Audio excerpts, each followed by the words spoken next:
that's been at home. But the only undefeated team in America, Miami, Ohio against Ohio. That's ESPN's Mark Adams with the Miami swim team who's been showing their support. Peter Suter inside. He had 20. Miami goes up by 5.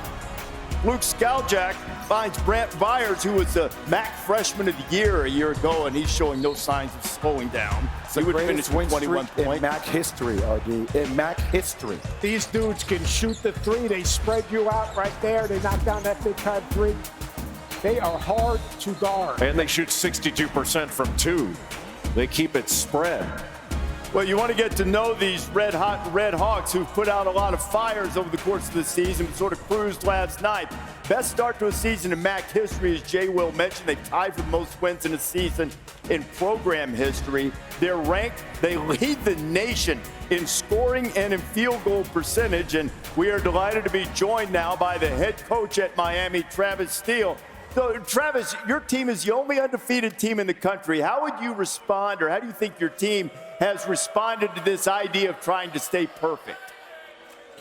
You know, our guys know we could care less about the streak. You know, we care more about the trajectory. Are we getting better as the season goes on? Can we peak in March? And we've enjoyed the process, obviously enjoyed the ride. It's been a lot of fun. We have a lot of fun together. But at the same time, we keep the main thing. Our guys don't get distracted at all. There have been a number of games, Travis, this year that you guys have had tight situations down the stretch. You've made clutch plays. You've rallied late. How do you think that helps a team develop and try to peak when March rolls around?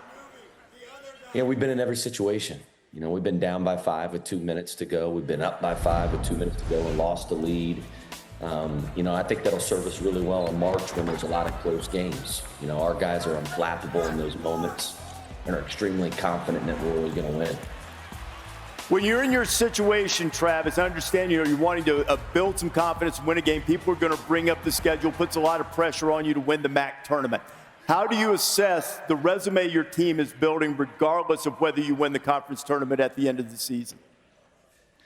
Yeah, listen, it takes 2 to tango in scheduling. Scheduling is really, really difficult for mid-majors that have a profile like us. You know, we won 25 games last year, set a single-season record in Miami's history for wins in a season, and made scheduling very difficult this year. You know, I know this, my first couple of years, there was a line from Oxford, Ohio, all the way down to Cincinnati, Ohio to play us. And then this year, that line got much, much shorter. So, you know, listen, we control what we can control. And that's what's right in front of us. And we control our own destiny.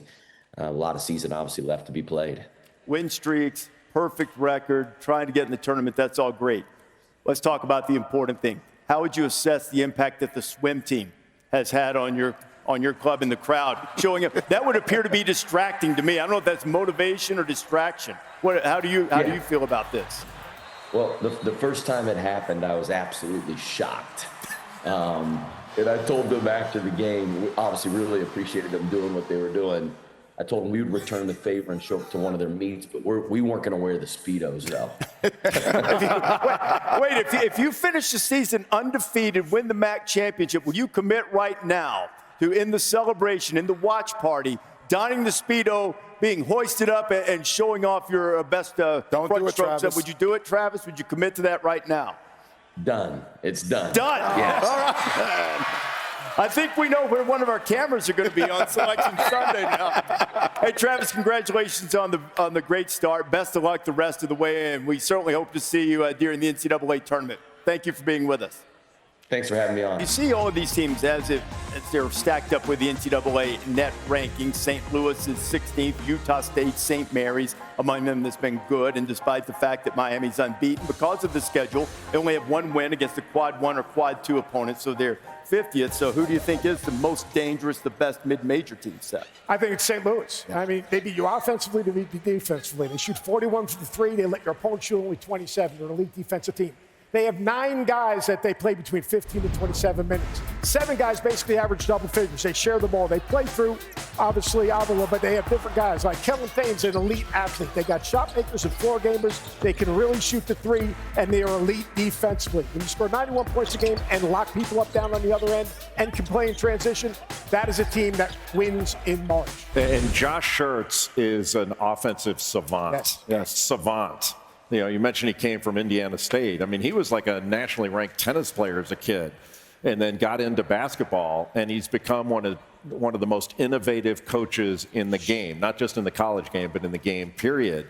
And Trey Green, he's made like 76 threes. He shoots 48% from three. They hunt great. Like, they're not going to settle for a good shot. They're going to hunt a great shot every time down, and they can really confuse defenses. It's fun watching them, listening to their games when the radio guys do the games on, like, say, YouTube, and their nicknames. Instant Sharma, that's the kid Sharma that just knocks down threes. Trey Green, who shoots 48% from the three. You know, Larry Nerd, which is obviously, the guy never calls these guys by their names. It's absolutely hilarious. But watching them play, it's like watching a artwork. But, you know, Utah State's going to be heard from in this, too. Like, St. Louis may be the best mid-major, but Utah State is right there. You know, they got M.J. Collins, who started his career at Virginia Tech. He's hit like 55 threes. He's shooting really high percentage. And they force a lot of turnovers. Jared Calhoun, another outstanding coach. Utah State's legit, too. They're top 40 in both offensive and defensive efficiency, and they average 84 points a game. And, look, you always go to, like, quad 1, quad 2 wins. I mean, they're 8-2. In quad 1 and quad 2 wins. So they've shown the ability to beat top-tier opponents.